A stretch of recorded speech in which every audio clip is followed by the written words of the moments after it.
So thank you for joining my live series this month. This is week 3, day 2. Yeah, today's day 2, right? Yeah, today's Tuesday. You lose the track of days when you have a 1-year-old. I'm like, I never know what day it is. But thank you everybody for joining us again and for celebrating and increasing your awareness around ADHD this month. And I hope that you are sharing the fact that we are having these conversations every day for the month of October, Monday through Friday. So we're going to wave, and so that you're here, please, as we're talking, ask us questions in the chat. I will try to answer them, or Kilah will try to answer them, but let me just get started. So today we are going to be talking about ADHD leadership, balance, life, work, and all of the things. And so we have Kilah here, and she is going to introduce herself. Por favor. Lovely. Thank you for having me. My name is Kilah Walters-Clinton. I currently serve as the Director of Race, Equity, and Community Engagement for the Executive Office of Health and Human Services in Rhode Island. I also lead the oldest independent charity in the state of Rhode Island. It's a foundation by the name of the Providence Shelter for Colored Children. We've recently changed that name. It had so much history and so much dialogue that we changed it to Children of Color, so that we could make sure that we were centering those voices and really reaching those children. I also sit on a number of boards, and I'm a mom of 3 and a wife. So juggling hats is what I try to do well. So let me tell you why I'm excited to have her on, because not only is she just brilliant, but she has like brilliant with a capital B. But she has really been able to figure out how to navigate her strengths and really utilize her strengths within her career and within her personal life and with her family, and really tapping into those. And so I just think that is such an important thing to point out, especially when we're talking about ADHD, when you have such a negative perspective that's out in the world around ADHD and adults with ADHD, with women with ADHD. And so to be able to highlight women in powerful positions is such a blessing to me. So thank you for coming. Thank you for coming on to my show. I feel like I'm on a talk show, but this month. But thank you for coming on. So we can kind of get into it. So, can you share with us how your experience with ADHD has kind of influenced your approach with leadership and your own professional growth? Yes, and just to make sure that I heard the question correctly, we're talking about ADHD in my professional life, correct? Yes, right now, yes. My professional life really started, it started in high school. I happened to go to a predominant high school that really us excel, be involved, lead a number of things. And so I start there because a lot of the same work that I'm doing now, I started then. And so I gave myself a lot of room to practice. And so I want to call out one of the things that is really dear to my heart. That's that space of volunteering, that space of service, that space that you give yourself to allow yourself to fail. And so I had a long runway to do that, right? And I found myself at those schools counseling and mentoring people. And as I got out of college, I kind of fell into those roles. So I started as a clinical therapist. That's how I'm trained. I served as a clinician in all the state hospitals doing emergency service work in the ER. So I do all the psych evals. I worked with a lot of adolescents. They were who I was in tune with, those girls that people felt like they wanted to throw away. And it really spoke to me because I could see how they were targeted. And they had no one to really sit and listen to all the things that were going on with them. And a lot of them had mental health challenges. They just saw the world different. They experienced the world different. And they needed time to just be and sit and feel safe. And so making space for time for yourself to do that was what I was practicing as I walked that walk with them. I was then recruited from there to serve as the first probation officer in what was called a gender specific role for the state. So I Mm-hmm.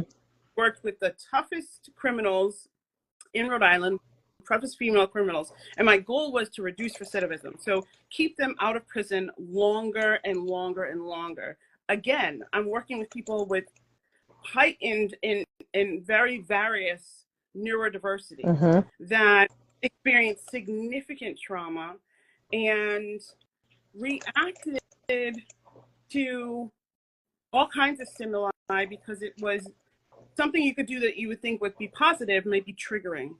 Yep. The other interesting thing about these folks is that they experience a whole lot of different medications. And so I got to listen to that story, that trial and error, and it really helped me to see all of the resources that were out there on top of medication, because oftentimes medications didn't work for these folks. It was a lot of making sure that you sat and you did a lot of breath work. You did Mm-hmm. yoga, focused on trauma. You went to your therapist consistently. And so throughout all of my roles, I really learned from the spaces that I was in, and I applied those to my life. For my own personal journey,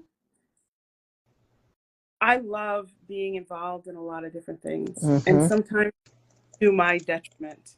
Um, as Megan knows, I serve on a lot of different boards, and I think that for me in the beginning, I used that method so that it would keep me focused, and it would give me a specific amount of time to do the things that I hated doing. Mm-hmm. So, you know, I knew I only had an hour, 2 hours, and so I had to really make sure the kids were doing what they needed to do, the dishes were done, food was done, you know. And as I've gotten older, I can really tell you that that experience or the way that I handle things is really different. And I really appreciate the supports that I have in my life that Mm-hmm. take on things. It may be still running in my brain, but I have a great partner who's taking care of cooking and doing cleaning and a lot of some of the things that I am always thinking about, he's handling. And so I have someone that I won't say delegate, but you know, someone that's picking that up for me. Can I point out a couple of things that you just said that really resonated, just not just with me, but I also think will resonate with the people that are listening today. In terms of the things that supported you along this journey is recognizing that you did some trial and error, and that's okay.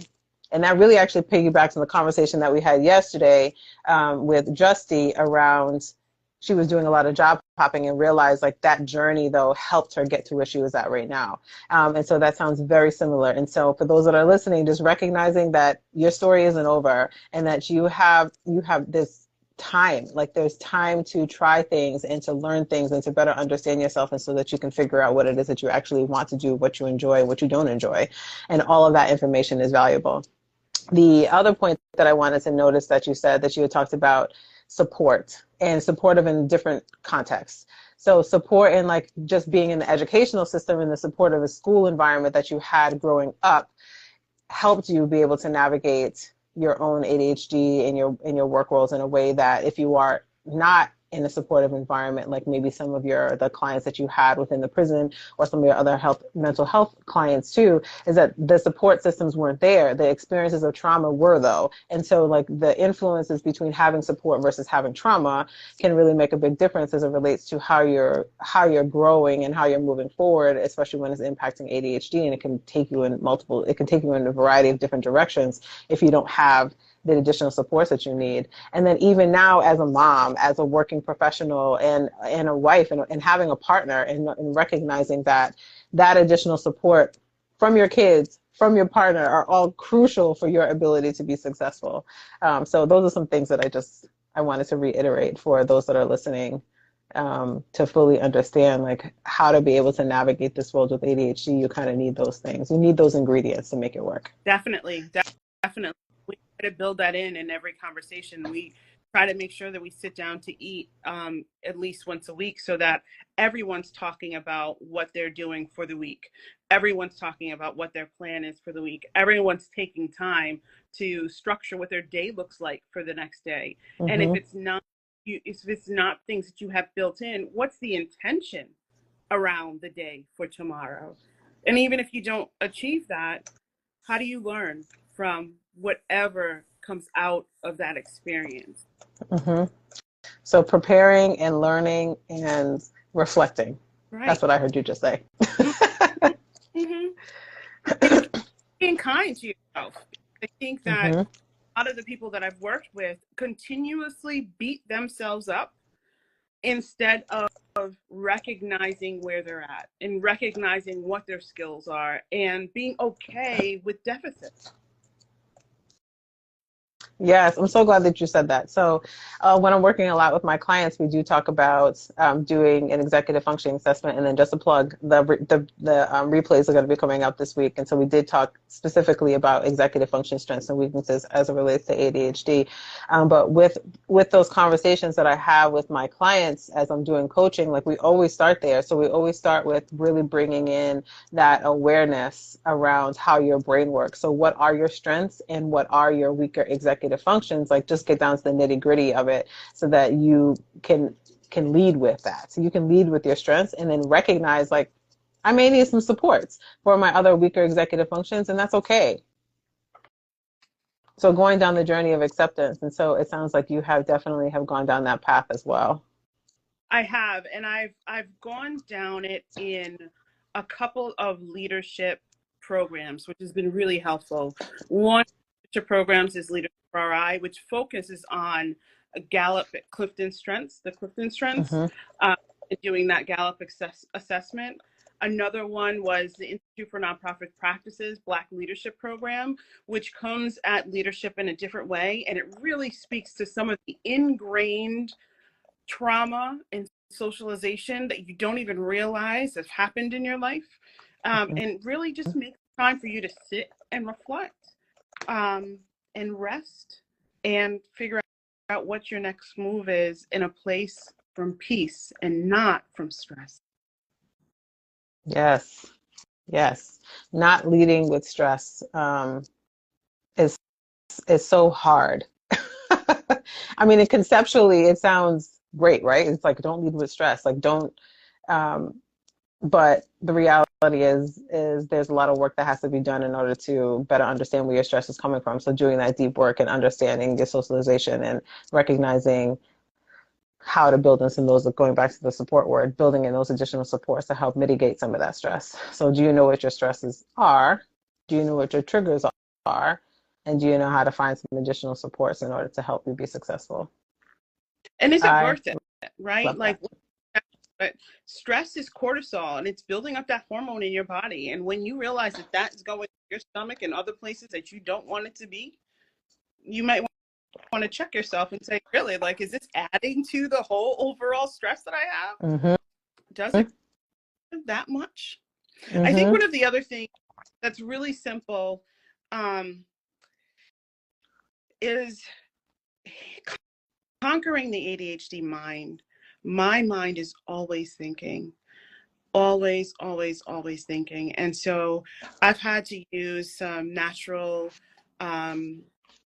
supplements to help quiet down my body and quiet down my mind so that I made sure that I got the rest that I needed. Because sometimes I will get that burst of adrenaline. I'll get into a groove right at the last 15 minutes of when I plan to stop doing the work, and I don't want to stop. I want to keep going. And it's not as it used to be maybe when I was younger and I was in college. So I had to rework the way that I was working to adjust to my body. And realize they're all different separate entities. My heart, mind, and body are all different, and I've got to recognize what each of them needs and not always let the mind lead. Yeah, and And earlier you had mentioned too that you're doing a lot and you have a lot going on, you have a lot on your plate. And so you said, and you made the comment like sometimes it's to my detriment. Can you talk to me more about that? It has been a season of practicing saying no. I'm not a person that goes out to the club or parties a lot. The way that I socialize is I get into a project with friends. I get into work, right? Like this just and then not to say that I don't do those things. I do all the time. So I serve on the Rhode Island Red Cross board. I serve on the Lincoln School for Girls board. These are things that align with what I do in the world. And they also give me this adrenaline boost of doing good things for good people. I like to give. That's a part of my nature. And so I just put myself in places that actually balance what I was doing for my day-to-day job.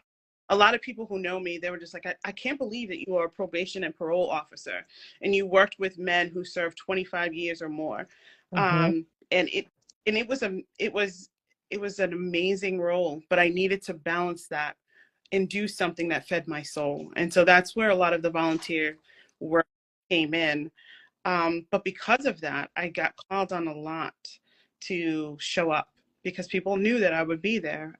And it was really, it's still difficult to say no. And when I find myself in a place where I haven't said no, and I took on something that maybe I shouldn't have, you still have room to negotiate it to the way that it would fit into your life and serve you well. So, for example, the Rhode Island Cross Board, I really was at that point practicing saying no, and it was a dear friend that I wanted to work with, a mission that was close to my heart. And so when they asked me to step up and take on a chair role, I said, you know what? I can only do this if I have these meetings quarterly. I can only do this if there is a co-chair. I really need these are the goals that we're going to be able to achieve. And they may be one or two goals, which is good enough.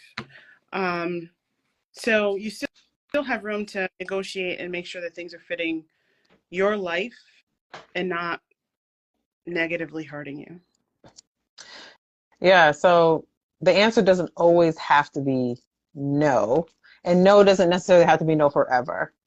So maybe no for right now, or no, not this part, or no, but to be able to say that there's a couple, it sounds like you have to grow into a couple of things. One, you kind of have to grow into the fact and fully understand what your actual capacity is and take a deeper dive and like recognizing, okay, like how much can I really take on without it being detrimental for my health, for my personal life, or the things that really matter to me, my other values and other things that I enjoy. So you have to be willing to do that. So one, recognizing that you do have some type of capacity. There literally are only 24 hours in the day and you're only one person. So you do have a limit and you have to know what your limit is. And then you have to be comfortable with saying no, but then you also have to recognize that no isn't necessarily finite in this particular context. So no, not now. No, maybe not all of it. No, not today, but maybe tomorrow, and that kind of thing. Maybe no, not with you, but maybe with somebody else. So, but that's an important skill set as well. Before we get into a little bit more, I wanted to just check in with our audience and see if anybody had any questions as it relates to ADHD and trying to balance life and leadership, or other questions about ADHD that I can answer. If not, we're just going to keep going. Yes, 100%. Know your limits and priorities. Yes, yes, yes, yes, yes. So the other thing, you kind of touched on this a little bit. We're just thinking about ADHD and all of your creative outlets. Do you feel like your creativity kind of is driven by your ADHD and your interests? Yeah, I myself in places to feed that creative side of myself. That's one of the reasons why I do different things, because I get inspired by the people that I'm around. I get inspired by problem solving. I'm an innovative thinker, so I love being in those spaces and having those challenges. Um, I I took some time, and I can't remember what motivated me to do this, but I remember that I was thinking about different medications, and um, it changed the way my brain worked. And I was really thankful that I had some time to just be. And honestly, I don't think that it was a personal choice. I think that it was just a different time period. Back in the day, they didn't treat a lot of ADHD symptoms. Like, it wasn't recognized in my population. So I had that time to just be able to be and use exercise, play a sport to help balance out my life and my body, so that I could be creative, still be my ADHD self. And so I would catch pads all the time because I'm thinking about all different things. I got a special gift from a special someone with that. It was a pad that I could even use in the shower, right? So that I could always my thoughts. Um, and I'm thinking about things all the time, and I love that about myself. Yeah, yeah, yeah. Having the shower notes, and so just FYI, people that are listening. So this is a key element to both of our lives. So there's this waterproof, essentially like notepad that comes with a pencil that you can suction cup to your shower, because it feels like the most creative space within the house is your bathroom. Um, and and also it may be the creative space when you have a house full of other people, because it's really the only time that you're by yourself and that you have the opportunity to think. But all types of thoughts come to you in the bathroom. And so if you don't have these shower notes, I think they're called Aqua Notes. If you go to my Amazon storefront, they're there in the store. So the Aqua Notes are a key feature to anybody's life. If you don't have them, if you have ADHD and you're listening to this, I'm clearly not being sponsored by this company, but I am I am definitely a fan. Yeah. Um, Mhm.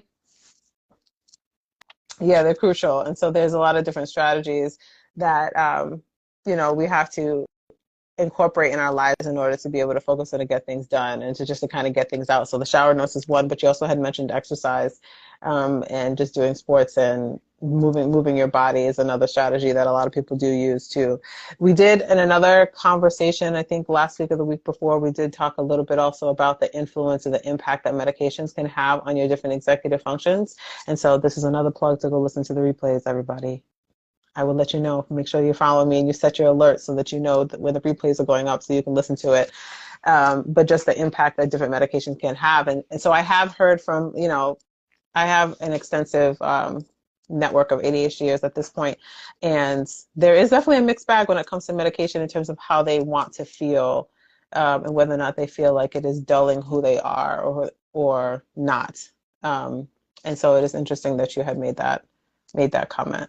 I think there are a bunch of people that can relate to that.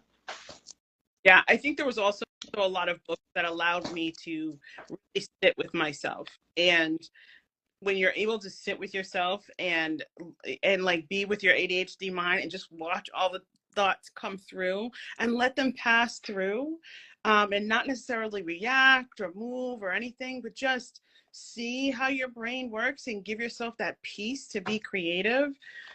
Mm-hmm. So helpful. You said you'd be unstoppable? Yeah, you Okay. are Okay. unstoppable when you're able to be with yourself, and let your brain do what it does, and then allow that time to pass, and then get up from that, and then act on Mm-hmm. one or two things that are important to you. It is just that awareness, that self-awareness, and that self-love makes you unstoppable. Yeah, and I love that because I come across people that are in different stages in their own ADHD journey, right? And so there's a lot of women that are getting diagnosed older, and they're just getting to this place where they realize that they are now 40, 50, 60 years old and just getting diagnosed with ADHD. And then they're sitting with themselves and reflecting on all of the ways that there's many aspects of their life that just didn't make sense. And now they're just trying to process. But what I love about your last comment is just recognizing, like, when you get to the place where you have accepted that this is the way that your brain works, there's a sense of peace. Like the sense of peace that you're giving through this screen right now. Like I can feel it. Just it seems like, there's just a level of awareness and acceptance that you just have with, like, this is how I work. These are my strengths. These are some areas of weakness, and it is what it is. I access different supports when I need them, and I keep it moving. Mm-hmm. It's the best And gift. so if you are not at a place where, if you're listening and you're not, somebody that is not in a place where they have fully accepted it, just know that there's a light at the end of the tunnel. It can be a journey though. Because I don't know, when were you diagnosed? Let's see. Were you an adult or a kid? I was an adult. And it was before children. That's how so it had to be about 20 years ago. I was adult. Okay. I was late 20s, early 30s, like maybe even 30s. Okay. Yeah, and I was late 30s. And the diagnosis wasn't really related. Like, I wasn't looking to find out that I had ADHD. I think that what I was doing was I was depressed that I wasn't reaching my expectations fast enough, or I wasn't doing what I thought was, the expectation to hit. And if you would talk to a lot of other people that I knew, they were like, what is wrong with you? You are so successful. You're so loved. You're so respected by people and family. But there was this element, this financial element that I wanted to aspire to, I think, comparing myself to other people. But it wasn't in my heart. It wasn't what how I was wired. Helping people doesn't earn. Like, it just doesn't. So I know. It can. You just have to be really creative and really be able to access the right support systems in order to get you there. You're right. Yeah. There's something else that I feel like we had talked about this, that you're working on in terms of your consulting, that you were telling me about, that I loved. I think it had something to do with the idea generation, like work.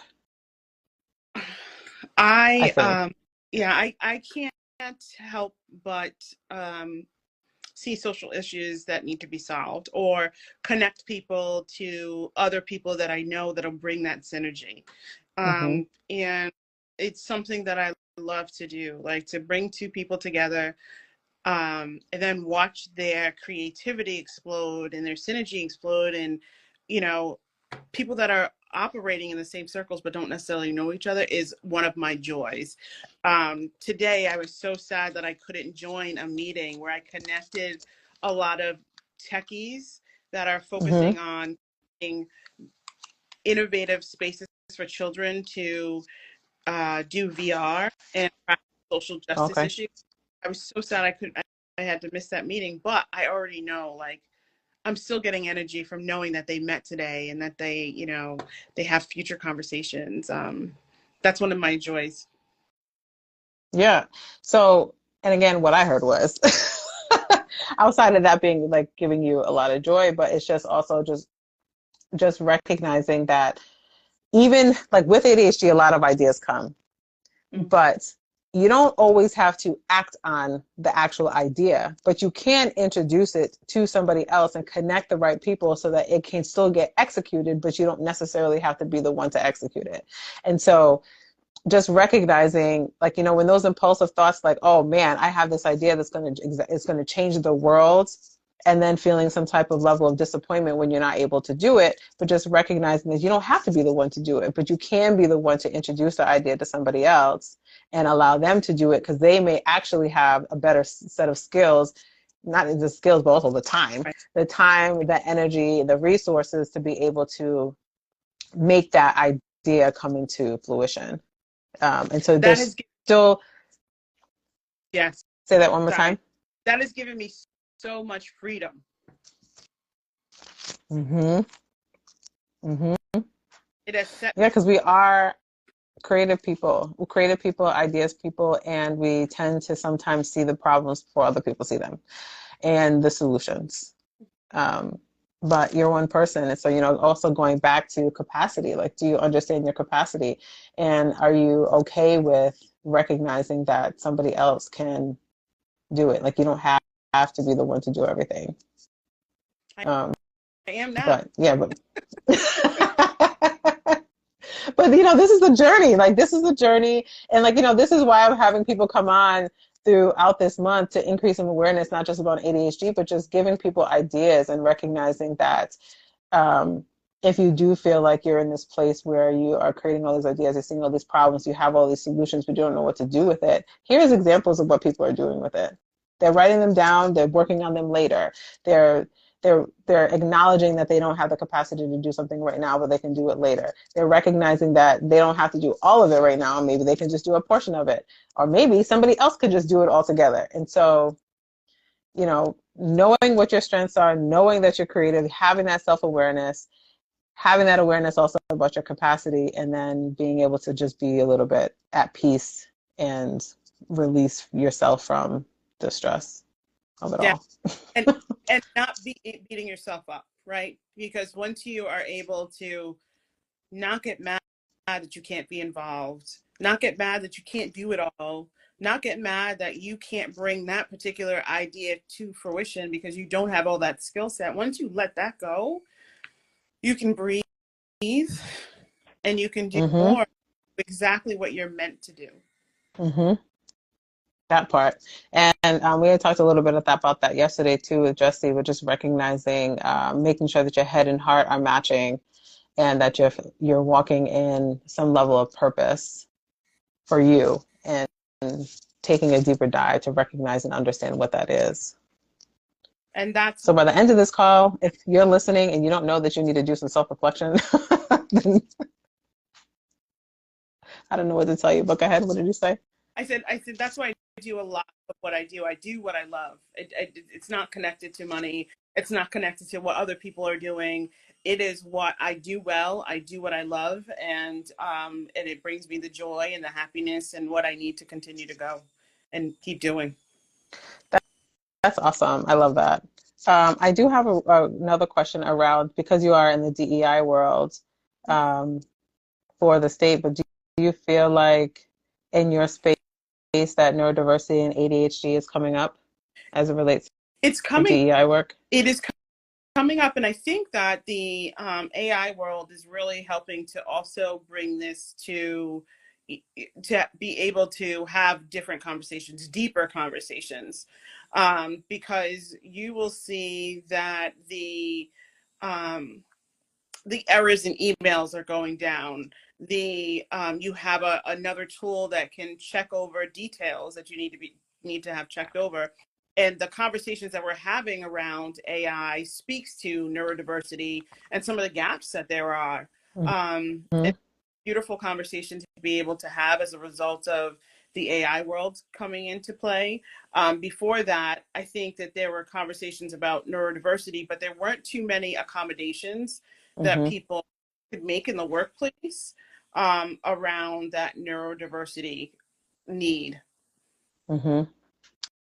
Yeah, which is, we've had a couple of conversations about accommodations as it relates to what would be helpful for people in the work worlds, and how to access those accommodations. So again, listen to the replays. All the information is there. We talked about workplace accommodations. We actually had a conversation with somebody from New Zealand talking about AI. and how organizations can better use AI to influence to help support creating some inclusive workspaces for the neurodiverse community as well. So I was just interested to see if, because you're in the DEI space in Rhode Island, if if you're starting to see that shift in an increase of conversations around supporting neurodiverse employees. We are, and it's thanks to the it's coming even into a deeper dive with the AI tools.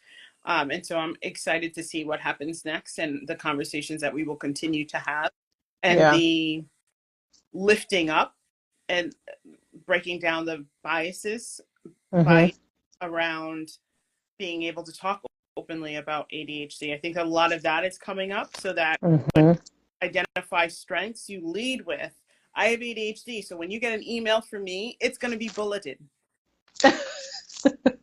And if you could be kind enough to send me a bulleted email as well, or just bold the parts that you feel like are really the most important.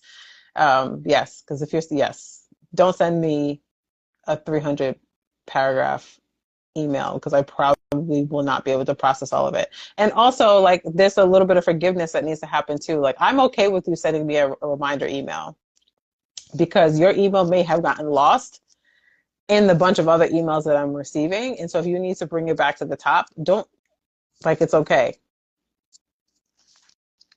Yeah. because I probably missed it. Like, or I probably started to reply and then forgot. I feel like a lot of people are extending that grace in general and Mm-hmm. are being open-minded to accept the person as their whole person, their whole self, which is a beautiful thing. And that belonging without othering is so important to the work that we're doing, and Mm-hmm. really getting people to be curious about each other, and understand what someone else's strengths are, how they work. Are they morning people or afternoon people? Make sure that you give people that time for lunch and that rest period, that reflection period. Build it into your day. Mm-hmm. Because too often we're going from meeting to Zoom to Zoom to Zoom to Zoom to Zoom, and it's just That's too much. too much. It's draining too. And then, sometimes just having back-to-back Zoom calls or back-to-back meetings and just having that, like, feeding, like, being able to be exposed to so much energy can sometimes be really overwhelming for people. Um, and just recognizing, like, a little bit of space and a little bit of breathing room um, doesn't hurt. You know, to your point, Megan, I think the other thing that I've noticed in my professional life is, um, I have to be more social. I've had to be more social as a result of my role and how it's changed. And when I tune into another person, my ADHD brain to all the things, the body language, what that person is emoting from their body, the things that they're saying and the things that they're not saying. And so Mm-hmm. these public settings, or if I attend a gala, and my job is really to meet a bunch of people, talk to a bunch of people, engage, listen to them. That takes so much. So the next day is a down day for me. It's a day to just kind of Mm-hmm. reflect, take some time, space, re-energize myself, go outside, ground, be in nature, refuel. Mm-hmm. So you need to know, so those that are listening, like, you need to know what is going to be draining you and what is going to fill you up. And making sure that you have that balance incorporated in your schedule so that you don't get burnt out. Especially if you know that you are easily overstimulated. And if you have one of those jobs where it's just constant stimulation, and if you can't do that every day. Like, if you know that you're easily stimulated, don't position yourself and put yourself in a position where you're going to constantly be stimulated every 2 seconds. And especially if you know that you have that at work and you have to go home with a family with kids. And kids are just overstimulating in general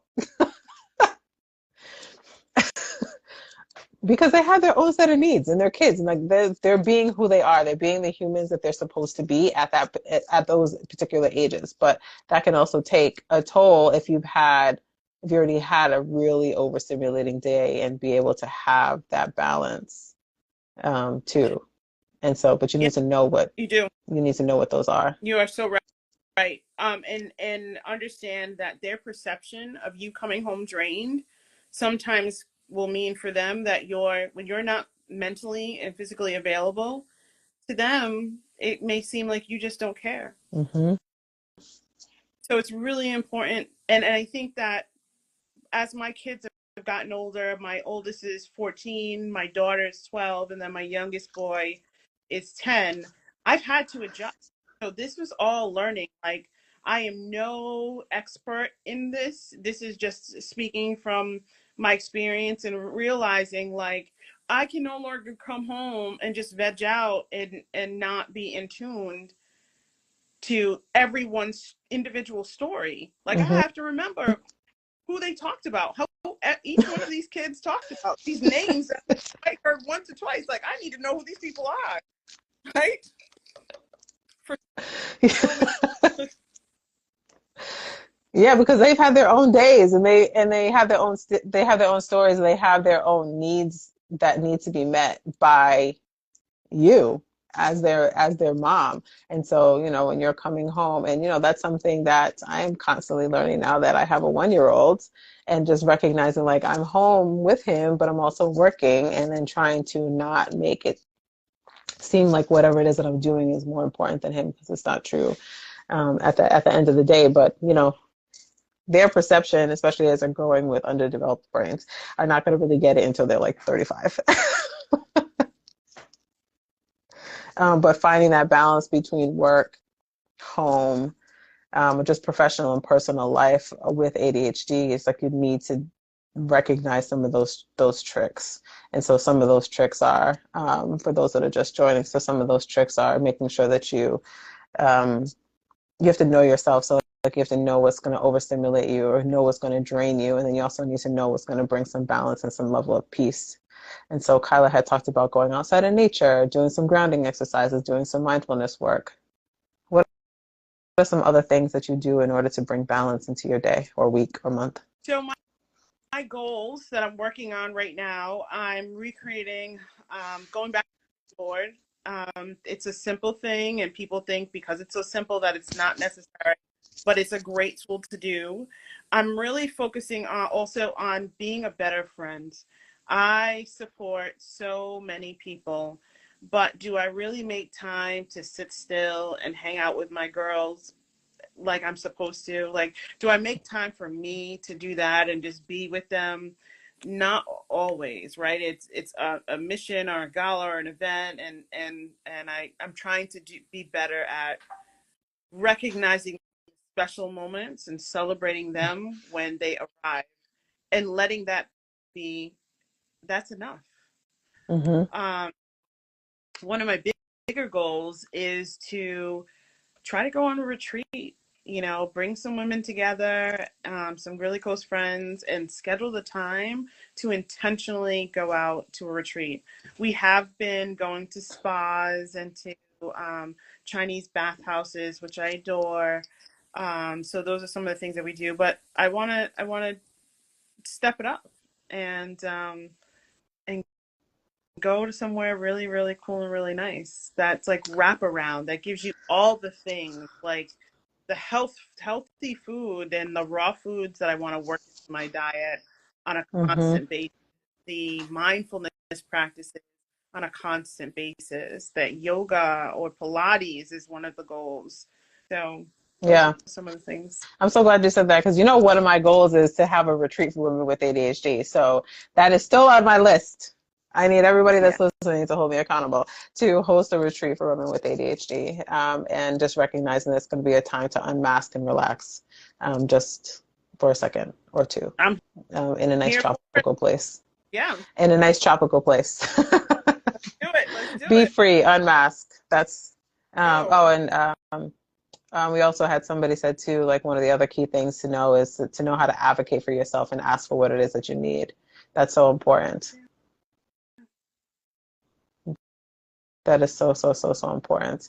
Um, let's see, what else can we get into today? There's so much. You've been dropping so many gems. I really have appreciated this time together. Um, since you did bring up nutrition, we do have a nutritionist coming in next week. That's And awesome. she specifically works with adults with ADHD. There's some Yeah, unique nutritional challenges that we experience great. as I'm looking well. forward. So I'm excited. Yeah, I'm excited to get into that.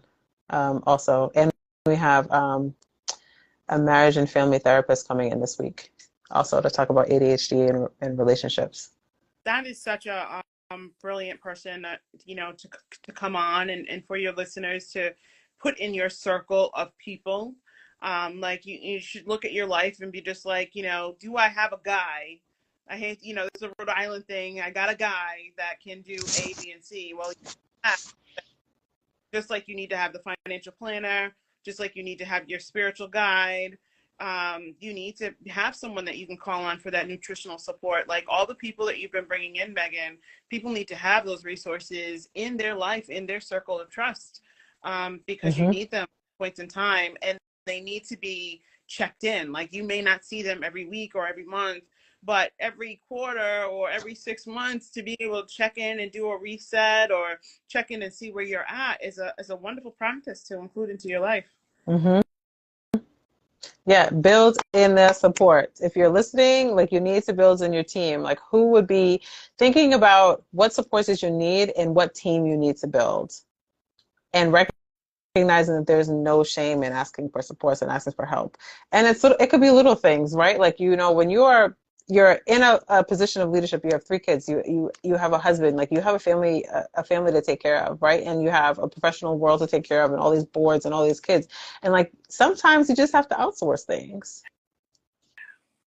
and it is what it is, and that's okay. And the reality is like like when you go to Google to try to outsource a service, there's businesses ready to be able to do that work for you. Why? Because you're not the only person.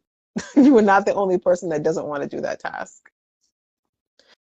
And so there is no shame for asking for somebody to do your laundry, for somebody to clean your house, for somebody to cook meals, to do dishes, to do really anything, to watch your kids for a night. Like there's no shame in that. If there wouldn't be people available, and there wouldn't be websites that you could go to if it wasn't a thing that everybody else is doing. Yeah, So no shame. it's for us, and take advantage of it because it will make your life richer. And sometimes it's little steps in order to get there. I know that I thought I could. Mm-hmm. My mom often tells me that I came out saying I can do it, and it's been I've always thought that I could do it all, and now I'm like, wait a minute, no. Yes, I can, but I don't need to. Mm-hmm. I can, and I don't want to. I don't want to. I don't want to. I don't need to. Yes. Do you have the skill set to do a whole bunch of stuff? Sure. But do you have the time, desire, patience? No. No. And that's okay. Don't do it. That's what I have to say to that. As we're approaching the end of this conversation, which has been so fantastic, and thank you everybody for tuning in and saying and listening for this past hour. Do you have any other or final thoughts or pieces of wisdom that you would like to share with anybody that has ADHD that is pursuing a leadership role?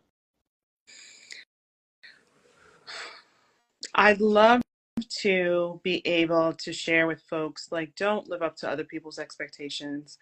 I started a doctorate degree. I am all but dissertation. I love the journey, but it didn't fit. The finishing the product didn't fit into my life. It came at a time where there was COVID and there were all these other things, and I had to step away, and it hung over my head. It's still something that it's a nice to have, but I had to get to the point of it's a nice to have and not beat myself up because I didn't achieve that. One of the things that I think that I've highlighted throughout the conversation is taking space and time for yourself. I am also not only a mother of 3, but the oldest of 6 siblings.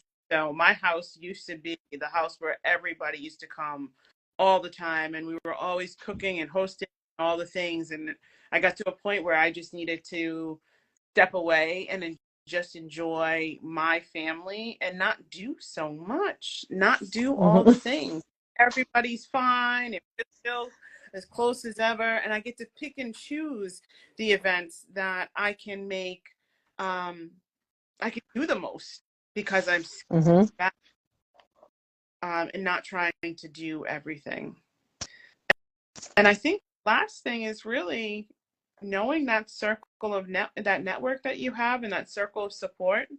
Um, really having good mindfulness about who you are and leaning on other people to fill in those other gaps and being proud of that. That allows you to stand in your strength and Mm-hmm. negotiate so that it serves you. And then you don't feel depleted at the end of the day. You're not setting yourself up for things that you can't achieve. Um, and I'm so thankful that I've come to those realizations because it allows me to be at peace. Ugh, I love that. Thank you so much for joining these calls this month during ADHD Awareness Month. I really appreciate your time and all of your wisdom. I told y'all she was brilliant. Thank you for having me. It's been so wonderful. Um, Feel free to so reach out if you have any questions. I'm always here to support. Thank you, Megan, for having me. you're welcome. And so for those that are listening, just recognize this is only day 2 of the week. So we still have 3 more events that are happening this week. Tomorrow, I think we are talking about how to interview with ADHD, I believe. And then we're going to be talking about ADHD work and relationships. And then we have a creative coming in to talk about her journey and then talking about how ADHD impacts her business as an entrepreneur. And we're going to have a conversation about the importance of having access to a virtual assistant. So those are coming up this week. And then just a sneak peek of next week, we are going to be talking again about some workplace accommodations in ADHD leadership. And then we have somebody talking about how to get through graduate school with ADHD and just higher education in general. Then we're going to be talking about what does it mean to be multi-passionate and have a lot of interest in some of the benefits and challenging of managing multiple passions and talents. We are going to have somebody doing some nervous system regulation and somatic tool work with us. And then we're going to have a nutritionist come in. And then the final week, we're going to be having a financial planner to come and talk about ADHD and money. So that's going to be a hot topic. And then ADHD friendly resume writing for those that are going to be switching jobs or are looking to get a new job. We're going to touch a little bit on like coaching with autism and ADHD and kind of like the intersections between that and some of the differences. And then the last day may be a surprise. I'm not 100% sure what we're going to be talking about that day, but it is going to be something. It is going to be something. It's going to be a couple different things. So we have some other people that we may have to kind of bleed into November and December with these conversations because everybody wants to get online now. So we're talking about momming with ADHD and pregnancy with ADHD and what does that look like being a mompreneur. As well, or also what does it look like to be first generation within the United States, and some of the complexities around getting diagnosed and getting access to supports and just being a first generation immigrant here in the United States too, and trying to get access to help as well. So there's a lot to come, and I'm really looking forward to it. But again, thank you, Kilah, for coming on. We're really excited for you being here, and then the replays should be up soon. I keep saying that, but they are. At least week 1 will be up this week. Okay. So again, have a good night, everybody. And we'll Thank be you. back tomorrow. Okay. Bye.